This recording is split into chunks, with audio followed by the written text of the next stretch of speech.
ഞങ്ങൾ പിന്നെ MVRലേക്ക് പോവുകയാണ്. ഞങ്ങൾ ഇരിട്ടിയൊക്കെ കഴിഞ്ഞു, ഇരിട്ടിപ്പാലമൊക്കെ കഴിഞ്ഞു.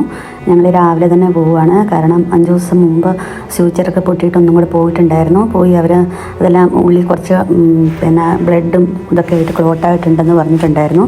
അതെല്ലാം ഒന്നും കൂടെ ക്ലീനാക്കി അപ്പോൾ രണ്ടാമത് തിരിച്ച് വിട്ടിട്ടുണ്ടായിരുന്നു. പിന്നെ 2-3 ദിവസം കഴിഞ്ഞപ്പോൾ തൊട്ടേ പിന്നെ ഒരു ചെറിയൊരു ബുദ്ധിമുട്ട് എനിക്ക് പിന്നെ സ്റ്റാർട്ടായിട്ടുണ്ടായിരുന്നു.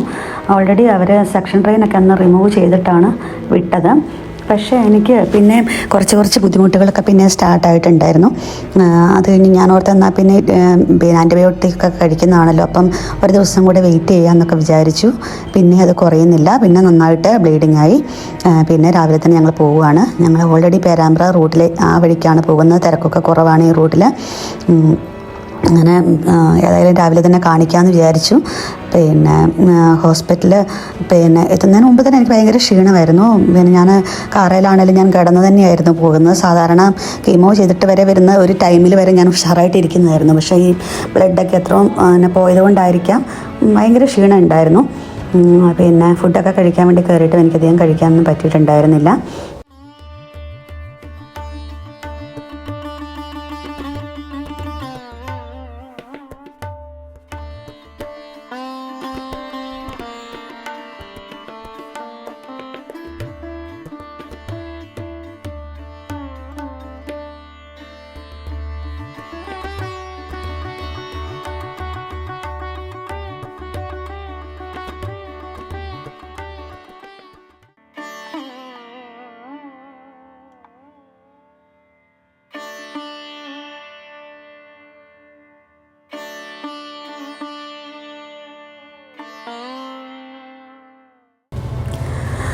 അങ്ങനെ അതിരാവിലെ തന്നെ ഞങ്ങൾ ഓൾറെഡി MVR ഒക്കെ എത്താനായി. MVR എത്തി.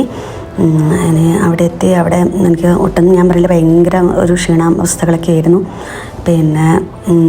അവിടെ നിന്ന് കാഷ്വാലിറ്റി കാണിക്കാമെന്നാണ് വിചാരിച്ചത്. ആദ്യം ഡോക്ടേഴ്സൊക്കെ വരുന്നതേ ഉള്ളൂ. അപ്പം ഞങ്ങൾ അതിരാവിലെ തന്നെ എത്തിയതുകൊണ്ട് കാഷ്വാലിറ്റി തന്നെ ആദ്യം കാണിക്കാം, അവിടെ ഡ്യൂട്ടി ഡോക്ടേഴ്സ് ഉണ്ടാവുമല്ലോ എന്നൊക്കെ വിചാരിച്ചു. പിന്നെ ദിലീപ് സാറിനെ അവർ വിളിക്കും. അപ്പോൾ ഞങ്ങളങ്ങനെ കാഷ്വാലിറ്റിയിലേക്ക് പോയിക്കൊണ്ടിരിക്കുകയാണ്. കാഷ്വാലിറ്റിയിലെത്തി. പിന്നെ എനിക്ക് ഒത്തിരി ക്ഷീണങ്ങളൊക്കെ ഉണ്ടായിരുന്നു.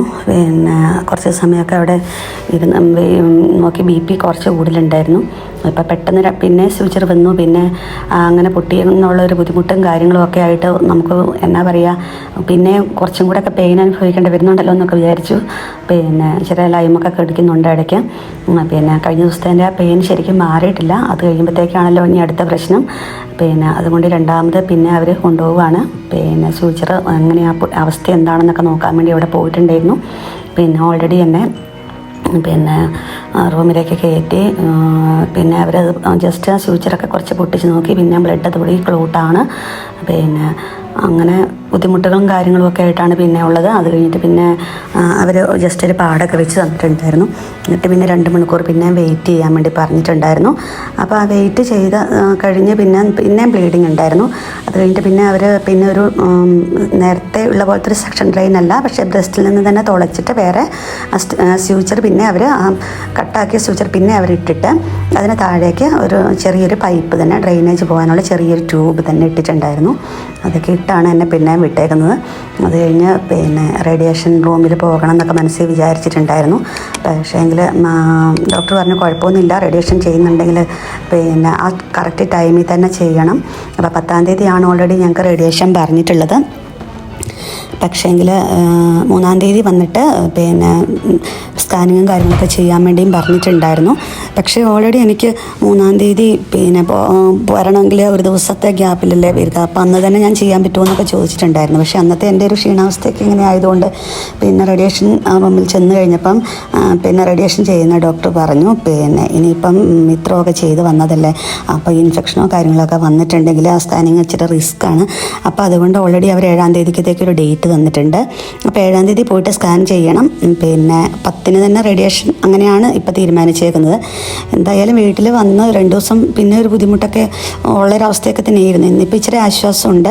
ഇന്നിപ്പോൾ അധികം ഇങ്ങനെ ബ്ലഡും കാര്യങ്ങളൊന്നും വരുന്നില്ല. അതെങ്ങനെ ബ്ലഡ് അങ്ങനെ ക്ലോട്ട് ആവാത്തതാണോ, എന്താണ് പ്രശ്നം എന്നൊക്കെ അറിയാൻ വേണ്ടിയുള്ള ടെസ്റ്റുകളും കാര്യങ്ങളൊക്കെ ചെയ്തിട്ടുണ്ടായിരുന്നു. ഇനി വൈറ്റമിൻ K ഡെഫിഷ്യൻസി ആണോ അല്ല അങ്ങനെ എന്തെങ്കിലും ഒരു പ്രശ്നങ്ങളാണോ എന്നൊക്കെ അറിയാൻ വേണ്ടിയുള്ള ടെസ്റ്റും കാര്യങ്ങളൊക്കെ ചെയ്തിട്ടുണ്ടായിരുന്നു. പക്ഷേ അതൊക്കെ ഓക്കെ ആയിരുന്നു.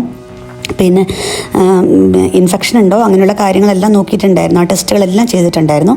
പക്ഷേ അതിലൊന്നും എനിക്ക് അങ്ങനെ വലിയ പ്രശ്നങ്ങളൊന്നും ഇല്ലായിരുന്നു. അപ്പോൾ അങ്ങനെ എന്താ പറയുക, ഇത്ര ഇങ്ങനെയൊക്കെ ആയിട്ട് ഇൻഫെക്ഷൻ ഒന്നും വരാതെ തന്നെ ഇതൊരു ഭാഗ്യമാണ്.